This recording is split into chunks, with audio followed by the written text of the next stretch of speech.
Friends, आशा करती हूँ आप सभी लोग ठीक होंगे। और जैसा कि आप जानते हैं कि हम हिंदी साहित्य का डॉक्टर नगेंद्र के द्वारा लिखित इतिहास का अध्ययन कर रहे हैं, जिसमें हम अध्याय 3 तक का अध्ययन कर चुके हैं। आज हम निर्गुण भक्ति काव्य धारा का अध्ययन करेंगे। इससे पहले हमने भक्ति आंदोलन का अध्ययन किया था इससे पहले वाले वीडियो में। तो हम बिना देरी किए हुए शुरू करते हैं। अगर आप चैनल पर पहली बार आए हो तो चैनल को लाइक शेयर सब्सक्राइब करके बेल आइकन प्रेस ज़रूर करें, ताकि आने वाले सभी वीडियोज़ आपको सबसे पहले प्राप्त हो। तो हम बिना देरी किए हुए शुरू करते हैं निर्गुण भक्ति काव्य अध्याय 4 निर्गुण भक्ति का स्वरूप से। पहले आगे है, ज्ञान मार्ग और भक्ति मार्ग दो रूप हैं जो विरोधी ना होकर परस्पर संबंध है। ज्ञान की अनुभूति ही भक्ति है। ज्ञान मार्ग पर चलने वाले आचार्यों ने भी ज्ञान की अनुभूति पक्ष पर बल दिया। बिना अनुभूति का ज्ञान मात्र वाक्य ज्ञान है, जिससे कुछ भी सिद्ध नहीं होता। भक्ति को मिथ्या माया मानने वाले तथा ज्ञान मार्ग को ही एकमात्र सच्ची साधना के रूप में स्वीकार करने वाले आचार्य शंकर ने भी ज्ञान के अनुभूति पक्ष पर बल दिया। अहम ब्रह्मास्मि का ज्ञान मात्र तो निष्फल ही रहता है। सिद्धि तो तब होती है जब यह ज्ञान अनुभव में पर्यवसित हो जाता है। अनुभव वासना तत्वात् ब्रह्म ज्ञानस्य। आचार्य शंकर का यह स्पष्ट मत है कि जब तक ज्ञान का अनुभव में अवसान नहीं होता, तब तक वह निस्सार है। ज्ञान मार्ग में अनुभूति की स्वीकृति के आलोक में निर्गुण भक्ति के स्वरूप पर विचार किया जाए तो उससे संतुलित विवेचन और मूल्यांकन आसानी से किया जा सकता है। आगे अवतारवाद को स्वीकार कर लेने के फलस्वरूप सगुण भक्ति को एक साकार आलंबन मिल जाता है, जिसके कारण उसे सामान्य अशिक्षित व्यक्ति भी सहज ही स्वीकार कर ले सकता है। निर्गुण भक्ति का अवलंबन निराकार है, फलस्वरूप वह जनसाधारण के लिए ग्राह्य नहीं हो सकती। सामाजिक उपयोगिता की दृष्टि से सगुण भक्ति निर्गुण भक्ति की अपेक्षा कहीं अधिक महत्वपूर्ण है, किंतु इसी आधार पर निर्गुण भक्ति की सत्ता या महत्व के विषय में संदेह नहीं किया जाना चाहिए। यह सत्य है कि सगुण भक्ति पर आस्था रखने वाले साधकों ने निर्गुण भक्ति को लेकर तरह तरह की शंका उठाई हैं। उनका मूल तर्क यह है कि निर्गुण ब्रह्म ज्ञान का विषय तो हो सकता है, किंतु भक्ति का नहीं, क्योंकि भक्ति तो किसी साकार मूर्त और विशिष्ट के प्रति ही उन्मुख हो सकती है। सामान्यतः जनता का विश्वास और आचरण भी इसी तर्क की पुष्टि करता दिखाई देता है। इस समस्या पर विचार करते हुए पहले यह स्पष्ट कर लेना चाहिए कि भक्ति का तात्विक स्वरूप क्या है। इस संबंध में यह माना जाता है कि स्नेहपूर्वक ध्यान ही भक्ति है। प्रश्न यह है कि स्नेहपूर्वक ध्यान ही भक्ति है, तो फिर निर्गुण की भक्ति या स्नेहपूर्वक ध्यान क्यों नहीं किया जा सकता। सामान्य रूप से यह माना जाता है कि निर्गुण ब्रह्म का संबंध ज्ञान मार्ग के साथ और ब्रह्म का भक्ति के साथ। इसलिए जब कभी कोई निर्गुण भक्ति की बात करता है तो श्रोता का ध्यान नैसर्गिक रूप से ज्ञान मार्ग की ओर ही जाता है, आगे भक्ति मार्ग की ओर नहीं। और इसी प्रकार से ब्रह्म का उल्लेख करते ही भक्ति मार्ग अपनी समग्र पूजा विधि के साथ उपस्थित हो जाता है। एक परिणाम यह भी हुआ कि भक्ति और पूजा या अर्चना में अभेद माना जाने लगा। मंदिरों में भगवान पर दीप अर्घ्य आदि चढ़ाना, मूर्ति की सेवा करना और उसकी आरती आदि उतारना उसके अभिन्न अंग माने जाने लगे। परंतु क्रमशः कबीर और तुलसी के विनय पत्रिका के अग्रणी उदाहरणों से स्पष्ट हो जाता है कि भक्ति की दृष्टि में सगुण भक्ति और निर्गुण भक्ति में कितनी समानता है। तो हम ये देख लेते हैं। ऐसी आरती त्रिभुवन तारे तेज पुंज तहाँ प्राण उतारे, पाती पंच पहुप करी पूजा, देव निरंजन और न दूजा। तन मन शीस समर्पण किन्हा, प्रकट ज्योति तहाँ आत्म लीना। दीपक ज्ञान शब्द धुनि घंटा, परम पुरिख तहाँ देव अहंता। परम प्रकाश सकल उजियारा, कहे कबीर मैं दास तुम्हारा। ठीक है, ये कुछ पंक्तियाँ स्पष्ट की गई हैं इसमें। आगे है, ऐसी आरती राम रघुवीर की, करही मन हरन दुख द्वंद गोविंद आनंद घन। ठीक है, आगे है अचर चर रूप हरि सर्वगत सर्वदा बसत इति वासना धूप दीजौ। दीप निज बोध गत कोहो मद मोहो तम प्रोण अभिमान चित्तवृत्ति चीजौ। भाव अतिशय विशद प्रवर नवेद्या शुभ श्री रमन परम संतोषकारी। प्रेम तांबुल गत शूल संशय सकल विपुल भव वासना बीजहारी। अशुभ शुभ कर्म घृत पूर्ण दस वर्तिका त्याग पावक सतोगुण प्रकांक्षा। भक्ति वैराग्य विज्ञान दीपावली अर्पी निरांजन जगनिवासम। आगे है विमल हदि भवन कृत संगति प्रयाग शुभ शयन विश्राम श्री राम राय। या आप देख सकते हैं वैसे क्षमा करुणा प्रभु तज परिचारिका यत हरि तंत्र नहीं भेद माया। यहाँ आरती नीरत सनकादि श्रुति शेष शिव देव ऋषि तत्वदर्शी।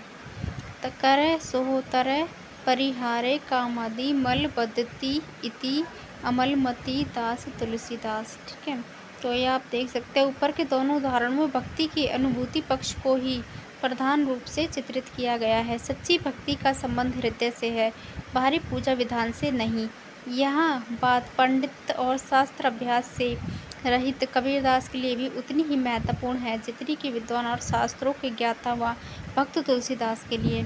दोनों ने ही आराध्य देव के गुण तेज पुंज निरंजन परम पुरिक अचर चर रूप सर्वगत सर्वदा बसत आदि का उल्लेख किया है जो निर्गुण की व्याख्या में दिए जाते हैं। कबीरदास ने दीपक ज्ञान का उल्लेख किया है तो तुलसीदास ने भक्ति वैराग्य विज्ञान दीपावली का उल्लेख किया है। उक्त उदाहरणों में निर्गुण राम जपूरे भाई कहने वाले कबीरदास में और दशरथ नंदन भगवान रामचंद्र के उपासक तुलसीदास में अद्भुत समानता पाई जाती है।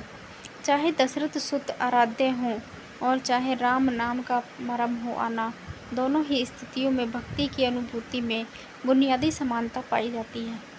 यदि ब्रह्म के साकार और निराकार रूपों में गुण की समानता है और भक्ति पद्धति में इन समान गुणों की स्वीकृति भी हो जाती है तो निर्गुण की भक्ति को स्वीकार करने में कोई आपत्ति नहीं हो सकती। आगे सगुण उपासक तुलसीदास के ये भी निर्गुण की सत्ता मान्य नहीं है।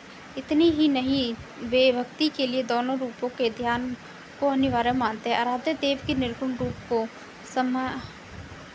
समझे बिना सगुण भक्ति भी संभव नहीं है। यहाँ निर्गुण नयन ही सगुण रसाना राम सुनाम मनहु परट सपुट लसत तुलसी ललित लाम। ये किसमें से दोहावली में से ये उदाहरण है। आगे देखते हैं हम। इसका स्पष्ट कारण है यह आराध्य गोचर राम ही नहीं भक्त के लिए आवश्यक है कि यह अवतार स्वरूप राम के उन गुणों को भी ध्यान करें जो उनके सहज और नैसर्गिक गुण हैं। इसलिए तुलसीदास ने विनय पत्रिका में राम के उन गुणों का उल्लेख किया है जो वस्तुतः निर्गुण भक्ति के गुण हैं।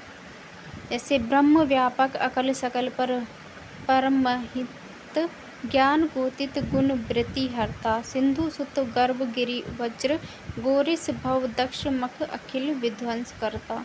आगे दुष्ट बुद्धारी संघात अपहरण मही भार अवतार करण अनूप अमल अनवद्य अद्वैत निर्गुण सगुण ब्रह्म सुमीरनी नरभूप रूप। ठीक है, आगे देख लेते हैं। व्यापक अकल सकल ज्ञान ज्योतित अद्वैत निर्गुण आदि विशेषणों के प्रयोग से तुलसीदास ब्रह्म के दशरथ पुत्र राम के उन गुणों का उल्लेख कर रहे हैं जिनको हृदय में स्थान दिए बिना, जिनका ध्यान किए बिना भक्ति संभव ही नहीं है। आगे जिस प्रकार सगुण भक्ति के लिए निर्गुण की स्वीकृति आवश्यक है उसी प्रकार निर्गुण भक्ति के लिए भी सगुण की आंशिक स्वीकृति अनिवार्य है। कबीर के राम दशरथ सुत नहीं पर वे अपने निर्गुण आराध्य की भक्ति के पदों में उसके सगुण या मूर्त पक्ष की ओर भी इंगित करते हैं। उन प्रसंगों का उन संबंधों का उल्लेख भी करते हैं जिनका वर्णन सगुण भक्तों ने भी किया है। जैसे निर्गुण राम जपूरे भाई अवगति की गति लखी न जाई। चारि वेद जाके सुमरत पुराण नौ व्याकरण मरम न जानो। शेष नाग जाके गरण समानो चरण कंबल कबला नहीं जानो। कहे कबीर जाके भेद नाही, निज जन बैठे हरि की छाई। ऐसे यहाँ शेष नाग गरुण कमला आदि के उल्लेख में कबीरदास सगुण रूप के प्रसंगों की ओर संकेत करते प्रतीत होते हैं। सगुण भक्ति में निर्गुण ब्रह्म के विशेष अद्वैत अकल ज्ञान बोध इत्यादि का उल्लेख और निर्गुण भक्ति में शेष नाग गरुण कमला प्रभृति सगुण के प्रसंगों का उल्लेख आकस्मिक नहीं है, वरन इससे निर्गुण भक्ति और सगुण भक्ति की तथा ज्ञान मार्ग और भक्ति मार्ग के बीच की मूलभूत समानता प्रकाशित होती है। जिस प्रकार भक्ति या राग के मार्ग पर चलने वाले के लिए सत्य ज्ञान का महत्व है, उसी प्रकार ज्ञान के मार्ग पर चलने वालों को राग या आराध्य से तादात्म्य की अनुभूति महत्वपूर्ण है। दोनों मार्ग परस्पर घनिष्ठ रूप से संबंधित है। महामहोपाध्याय गोपीनाथ कविराज के शब्दों में राग मार्ग में वैराग्य ज्ञान प्रवृत्ति संपदाएं भाग द्वेषक राग से सदैव यथा समय उत्पन्न होती रहती हैं। इस अंश में भक्ति के राग तथा वैराग्य मार्ग में कोई तात्विक अंतर नहीं है। वैष्णवों के भीतर सब भक्त रसिक या राग मार्गी नहीं होते हैं। शैव भक्तों में भी इसी प्रकार का भेद लक्षित होता है। शैव साधना में ज्ञान का प्राधान्य रहने पर भी भक्ति का उच्च स्थान दिया जाता है।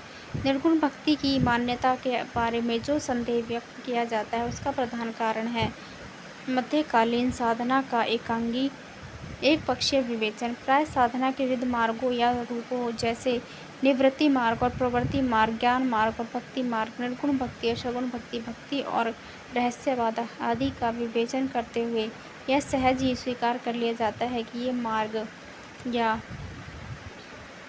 रूप परस्पर भिन्न और विरोधी हैं। इस तरह की मान्यता के ऐतिहासिक कारण शंकराचार्य ने ज्ञान और भक्ति तथा निर्गुण और सगुण के विरोध की स्थापना करते हुए निर्गुण से ज्ञान को संबद्ध किया है और निर्गुण ब्रह्म और ज्ञान साधना को ही परम सत्य के रूप में स्वीकार किया। उनके मतानुसार सगुण अर्थात ईश्वर और भक्ति दोनों ही माया के अंतर्गत आते हैं। उन्हें भक्ति को विद्या माया मानकर उनके आंशिक महत्व को स्वीकार किया है, किंतु सगुण भक्ति की यह स्वीकृति परम सत्य नहीं है और स्पष्ट ही जो साधक परम सत्य है निर्गुण अद्वैत ब्रह्म की अनुभूति करना चाहते हैं, उसे भक्ति को अस्वीकार करना होगा।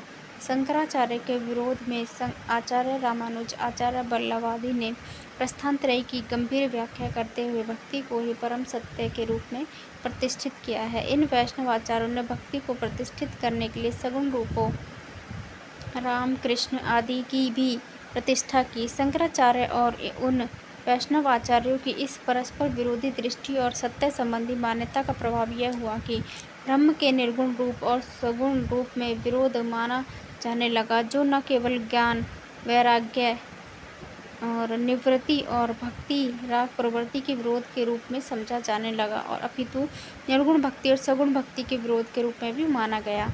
यह ध्यान देने की बात है कि ज्ञान मार्ग को तो आचार्य शंकर जैसे मेधावी आचार्यों ने प्रतिष्ठित किया था और इसका आरंभिक रूप उपनिषदों में मिल जाता है, इसलिए ज्ञान मार्ग की सत्ता के बारे में किसी को संदेह नहीं हुआ। किंतु निर्गुण भक्ति की स्थापना में किसी ऐसे मेधावी आचार्य का योगदान नहीं रहा जो निर्गुण को ज्ञान मार्ग से संबंध रूप में समझने के कारण निर्गुण भक्ति की सत्ता को ही संदेह की दृष्टि से देखा जाने लगे। सामान्यतः यह समझा जाने लगा था कि भक्ति का संबंध तो ब्रह्म के सगुण रूप के साथ है और निर्गुण मात्र ज्ञान विषय है, इसलिए निर्गुण भक्ति को स्वीकार करने में कठिनाई हुई। सगुण भक्ति की धारा इतनी शक्ति और व्यापकता के साथ उमड़ी कि यह तथ्य विस्मृत सा हो गया कि भक्ति के विविध संप्रदायों के मूल में गुण दार्शनिक सिद्धांत है। उदाहरण के लिए आचार्य रामानुज ने प्रस्थानत्रयी की विशद व्याख्याओं में चिद विशिष्ट ब्रह्म की स्थापना की, जिसके अनुसार आत्मा और पदार्थ ब्रह्म से उसी प्रकार संयुक्त हैं जैसे विशेषण विशेष्य के साथ होते हैं। राम भक्ति के आकर्षण ने जनता को सहज ही अपने में अनुरक्त कर लिया और इस प्रकार राम भक्ति का दार्शनिक आधार पिछड़ गया। ऐसी ही दशा में वल्लभ निम्बार्क आदि आचार्यों के संप्रदाय की भी हुई, परंतु यहाँ यह भी स्मरण रखना चाहिए कि शास्त्र ज्ञान भक्तों एवं दार्शनिकों की रचनाओं में ज्ञान एवं भक्ति तथा निर्गुण एवं सगुण की भक्ति की समानता के संकेत भी मिलते हैं।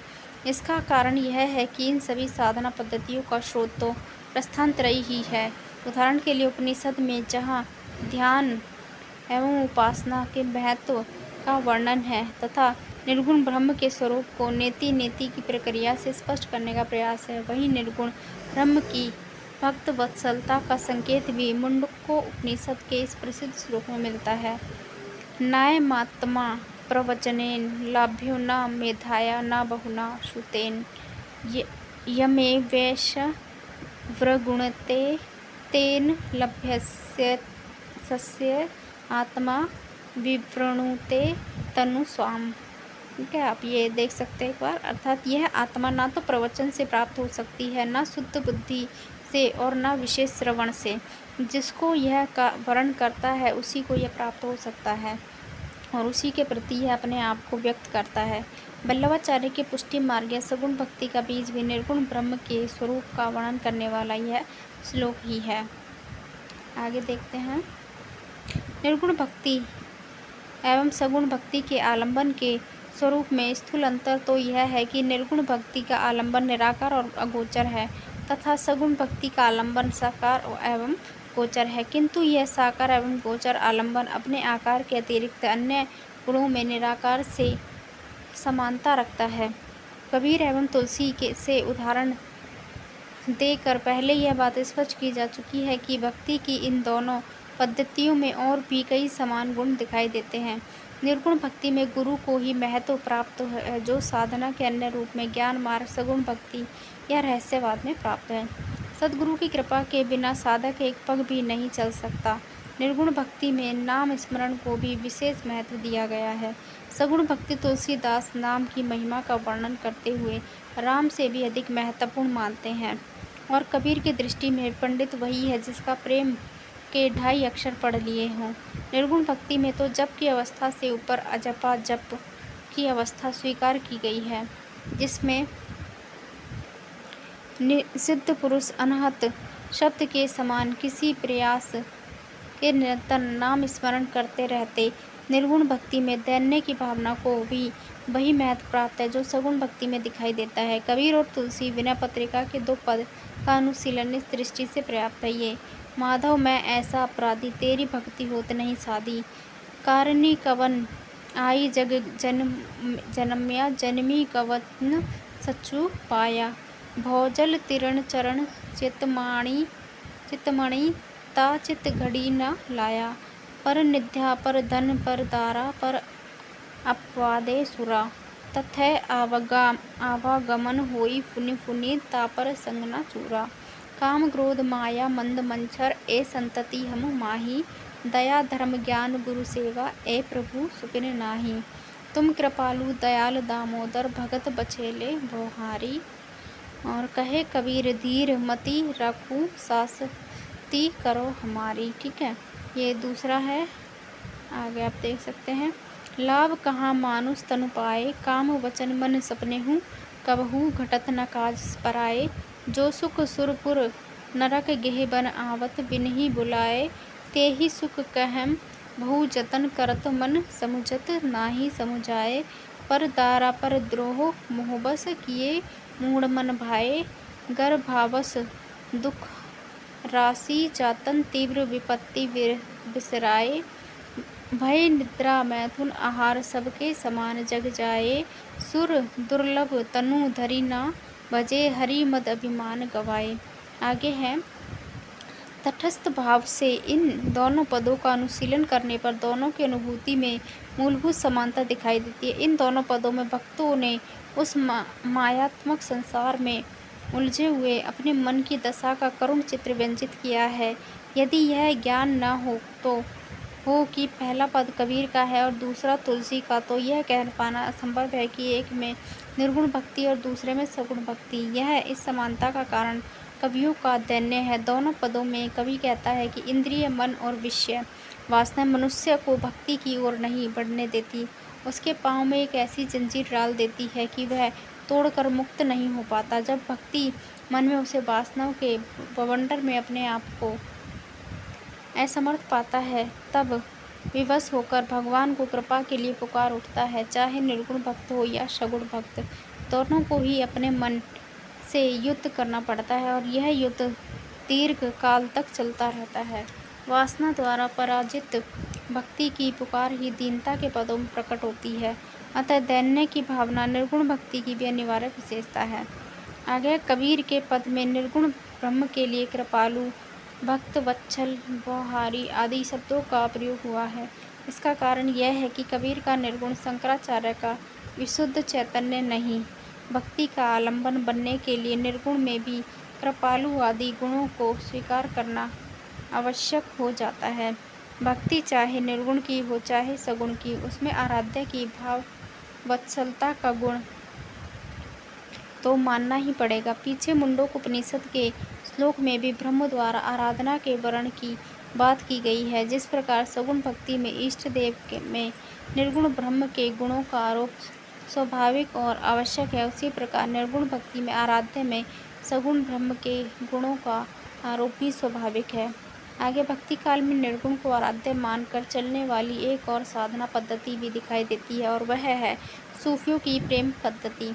इसकी अपनी एक विशिष्ट परंपरा रही है और इसलिए इसे स्वीकार करने में कोई दुविधा नहीं रही। इस बात को लेकर तो जरूर विवाद है कि रहस्यवाद भारतीय मत है या भारत में उसका प्रादुर्भाव जायसी और मुसलमान रहस्यवादी कवियों की रचनाओं से हुआ, किंतु उसके स्वरूप आदि के विषय में कोई विशेष विवाद दिखाई नहीं देता। आगे रहस्यवाद भी निर्गुण ब्रह्म पर आश्रित है। निर्गुण भक्ति के आलोक में रहस्यवाद का अध्ययन करने पर उसका स्वरूप सहज ही स्पष्ट हो जाता है। यह कहा जा सकता है कि जब निर्गुण भक्ति में माधुर्य भाव का समावेश होता है, तब रहस्यवाद का उदय होता है। रहस्यवाद माधुर्य भाव की निर्गुण भक्ति ही है, लेकिन रहस्यवाद का निर्गुण ब्रह्म निर्गुण भक्ति के निर्गुण ब्रह्म की अपेक्षा कम सूक्ष्म है। काव्य के धरातल पर माधुर्य भाव की अभिव्यक्ति करने के लिए नायक और नायिका के रूप में साधक और साध्य की परिकल्पना अनिवार्य हो जाती है। यह महत्व का इस बात का नहीं है कि ब्रह्म नायक है या नायिका। मूल बात तो यह है कि रहस्यवाद में ब्रह्म और आत्मा के संबंध को प्रतीकों के माध्यम से व्यक्त किया जाता है। ये प्रतीक किस प्रकार लोक के नर नारी के रूप में होते हैं। रहस्यवाद और सगुण भक्ति के मूलभूत अंतर यह है कि सगुण भक्ति का आलंबन राम या कृष्ण आदि के रूप में एक अक्षर एवं निर्दिष्ट आलंबन है, जिसकी आराधना के लिए उसकी प्रतिमा आदि का निर्माण किया जा सकता है, किंतु रहस्यवाद में प्रयुक्त प्रतीक नर नारी का स्वरूप सर्वथा और सर्वदा एक ही नहीं रहता। रहस्यवाद में ब्रह्म और आत्मा की भावना किसी भी नर और नारी के रूप में की जा सकती है। कबीर ने रहस्यानुभूति को एक सामान्य दुल्हन के माध्यम से व्यक्त किया है। दुल्हन का बहुमंगलाचार और जायसी आदि रहस्यवादी कवियों ने विशिष्ट नायक नायिका के प्रतीकों के माध्यम से अपनी प्रेम पद्धति का प्रकाशन किया है। निर्गुण भक्ति में निर्गुण भक्ति का प्रत्यक्ष आलंबन बन सकता है, मगर रहस्यवाद में निर्गुण भक्ति को प्रिया या प्रिय की रूप में व्यक्त किया जाता है, लेकिन यह मूल उद्देश्य होता है उन गोचर और स्थूल प्रतीकों के माध्यम से ही उनसे ऊपर उठकर निर्गुण ब्रह्म से मिलने का आनंद हो। आगे सूफी साधना पद्धति में गुरु का वही महत्व है जो साधना की अन्य पद्धतियों में। साधना का मूल रूप भी वैसा ही है, सांसारिक प्रपंच से ऊपर उठकर अलौकिक सत्ता की प्राप्ति के लिए साधना करना। इस साधना के विघ्न भी संतों एवं भक्तों के चिर परिचित शत्रु काम क्रोध आदि जिन पर विजय पाए बिना साधक सिद्धि प्राप्त नहीं कर सकता। पद्मावत में जायसी ने हीरामन तोते के रूप में गुरु का संकेत किया। रतन सेन द्वारा राज्य पत्नी आदि का त्याग संसार से विरक्ति का सूचक है, और पद्मावती के रूप वर्णन में व्यापक और विराट परम शक्ति का संकेत मिलता है। जिस प्रकार निर्गुण भक्ति में भगवान की भागवत वत्सलता की स्वीकृति है, उसी प्रकार रहस्यवाद में साध्य की भी साधक की साधना से प्रभावित हुए बिना नहीं रहता। जब रतन सेन पद्मावती से मिलने के लिए सिंघल द्वीप जाता है, तब जायसी ने पद्मावती को विचित्र मनोदशा का जो चित्रण किया, वह साधक की साधना के प्रभाव का ही सूचक है। आगे हिंदी में तसव्वुफ से प्रभावित प्रेम आख्यानक की परंपरा दिखाई देती है, किंतु परिवर्तित उर्दू शायरी में जहाँ रहस्यवाद इश्क़े हकीकी को गज़ल में पेश किया जाता है, वहीं आराध्य के संकेत किसी विशिष्ट व्यक्तित्व से संपन्न नायिका के रूप में नहीं मिलता। इन गज़लों में शायर प्रत्यक्ष रूप से अपनी माशूका के प्रति प्रेम की पीड़ा को व्यक्त करता है। यह पद्धति कबीर की रहस्यवादी रचनाओं के अनुकूल पड़ती है। आधुनिक युग में महादेवी का रहस्यवाद भी एक अनाम अरूप प्रिय को आलंबन बनाकर चलता है, परंतु यह स्पष्ट है कि इश्क का आलंबन चाहे विशिष्ट नायिका हो, चाहे सामान्य अनाम प्रिय आराध्य निर्गुण ही रहता है। ज्ञान मार्ग निर्गुण भक्ति की अपेक्षा रहस्यवाद की अभिव्यक्ति अधिक स्थूल है, क्योंकि वह स्थूल गोचर विशिष्ट प्रतीकों के माध्यम से हुई है। इस दृष्टि से तसव्वुफ़ की स्थिति निर्गुण भक्ति और सगुण भक्ति की मध्यमवर्ती किंतु भारतीय परंपरा में पले व्यक्ति के लिए रहस्यवादी पद्धति के प्रेम इश्क हकीकी की अपेक्षा निर्गुण भक्ति अधिक ग्राह्य है। इसका कारण स्पष्ट है। निर्गुण भक्ति श्रुतिकालीन साधनों की परंपरा से जुड़ी है और उपासना तथा ध्यान की परंपरा में देखी जा सकती है। इसलिए विपरीत तसव्वुफ़ को व्यक्त करने वाली प्रेम कथाओं के काव्य अपने विशिष्ट गोचर पात्रों के प्रेम चित्रण के कारण सामान्य सहृदय की दृष्टि में प्रधान रूप से प्रेम काव्य ही बने रहते हैं। लोकोत्तर संकेतों को वह मुख्य रूप से ज्ञान के धरातल पर ही ग्रहण कर पाता है। एक प्रकार से इन काव्यों की अनुभूति के आस्वाद की समस्या माधुर्य भाव के पदों की अनुभूति के आस्वाद की समस्या से समानता रखती है। कबीर आदि संत कवियों और जायसी आदि सूफी कवियों को निर्गुण भक्ति में स्वीकार करने के दो कारण माने जाते हैं। पहला कारण है कि इष्ट देव की अगोचर अक्षर और सर्वशक्तिमान सत्ता के रूप में स्वीकृति, और दूसरा कारण है इष्ट देव के किसी गोचर विशिष्ट और अक्षर रूप में स्वीकृति का अभाव। अगर निर्गुण भक्ति और रहस्यवादी प्रेम पद्धति की सीमा वही है जो ज्ञान मार्ग की है। निर्गुण को ही आराध्य के रूप में स्वीकार करने का परिणाम यह हुआ कि साधना की इन दोनों पद्धतियों की स्वीकृति सीमित क्षेत्र के भीतर ही रही। जब सगुण भक्ति या प्रेम को आलंबन के रूप में ग्रहण किया जाता है तो फिर निर्गुण की ओर आकर्षित होने की संभावना अत्यंत सीमित हो जाती है। इसी प्रकार जिस प्रकार अधिकांश व्यक्ति ज्ञान मार्ग पर नहीं चल सकते, उसी प्रकार निर्गुण भक्ति और रहस्यवादी प्रेम साधना को भी स्वीकार नहीं कर सकते। लेकिन यह निर्विवाद है कि जिस प्रकार ज्ञान मार्ग साधना को एक विशिष्ट रूप है, उसी प्रकार निर्गुण भक्ति और रहस्यवाद प्रेम पद्धति भी साधना के विशिष्ट रूप हैं। आगे हम पढ़ेंगे संत काव्य धारा। तो अब हम ये नेक्स्ट वीडियो में लाएंगे, क्योंकि मेरी तबीयत थोड़ी ठीक नहीं है। तो संत काव्य धारा का अध्ययन हम नेक्स्ट वीडियो में करेंगे। तब तक के लिए धन्यवाद। चैनल को लाइक शेयर सब्सक्राइब करके बेल आइकन प्रेस जरूर करें, ताकि आने वाले सभी वीडियोस आपको सबसे पहले प्राप्त हों। और ये वीडियोस हिंदी से रिलेटेड जितने भी कॉम्पिटिटिव एग्ज़ाम्स हैं उन सभी के लिए वेरी इंपॉर्टेंट है। टीजीटी पीजीटी हो, चाहे फर्स्ट ग्रेड सेकंड ग्रेड हो, पीएचडी एंट्रेंस हो, असिस्टेंट प्रोफेसर एग्ज़ाम हो, चाहे एसपीएससी का, एमपीएससी राजस्थान का, सभी में वेरी इंपॉर्टेंट है, सभी के लिए इम्पोर्टेंट है। अभी हरियाणा पब्लिक सर्विस कमीशन का भी असिस्टेंट प्रोफेसर का एग्ज़ाम आ रहा है, उसमें भी ये बहुत लाभदायक होगा, लिखित परीक्षा में भी और स्क्रीनिंग टेस्ट में भी। तो जिन्होंने भी किया है वो अपना तैयारी को करते रहें। धन्यवाद।